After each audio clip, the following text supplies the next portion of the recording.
Welcome to Easy English with AI. Today we're looking at an IELTS reading passage and practice answering yes, no, not given questions, one of the trickiest parts of the test. Let's dive in and learn how to get them right. First, take a look at this sample passage titled The Future of Fish. Pause and give yourself a couple of minutes to carefully read it.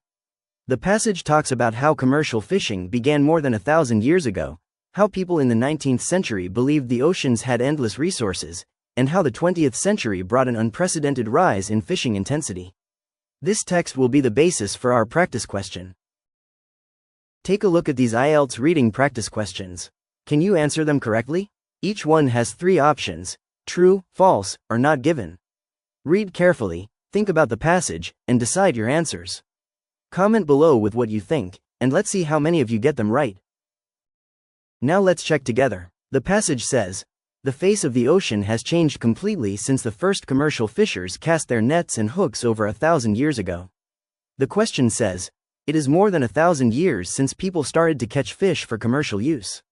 Both over 1,000 years ago and more than 1,000 years mean the same thing. So the statement matches the text exactly. That means the correct answer is yes. This shows why it's so important to focus on keywords like numbers and time expressions. Now let's practice identifying answer for question 2, which is a not given answer. Here's the question. By the 19th century, governments had already established several large protected areas in the oceans. Let's check the passage. It says, even by the 19th century it was still felt that the plentiful resources of the sea were beyond the reach of fishing, and so there was little need to restrict fishing or create protected areas. Notice, the passage actually says there was little need to restrict fishing. It does not say anything about governments creating large protected areas. So, can we say the statement is true? No. Can we say it is false? No, because the passage never says governments didn't create them. We simply don't have enough information. That means the answer is not given. This is a perfect example of why you must focus only on what is written in the passage, and not add your own knowledge or assumptions. Answering true, false, and not given questions. Tip 1. 3 options, not 2. Unlike many reading exercises, IELTS includes a third option, not given. The biggest challenge for most learners is recognizing this option correctly. Tip 2. Not a trick question. Many students think examiners are trying to trick them, but actually these questions test your ability to read closely, critically, and notice the difference between what the text says and what it does not. Tip 3. Know the difference. True means the statement agrees with the text. False means the statement directly contradicts the text. Not given means the passage does not provide enough information to decide. Tip 4. False versus not given. This is the hardest distinction.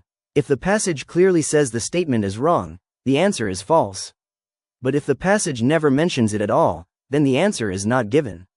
Keeping these points in mind will make your answers more accurate and give you confidence in the test. Let's look at the third question. By the 19th century, most people believed that fishing had almost destroyed the sea's resources. What do you think? Is the answer yes, no, or not given? Comment your answer below down arrow and let's see how many of you get it right. Remember, careful reading, keyword matching, and distinguishing false from not given are the keys to success. If you found this lesson helpful, don't forget to like, share, and subscribe to Easy English with AI for more IELTS strategies and simple English lessons. See you in the next video.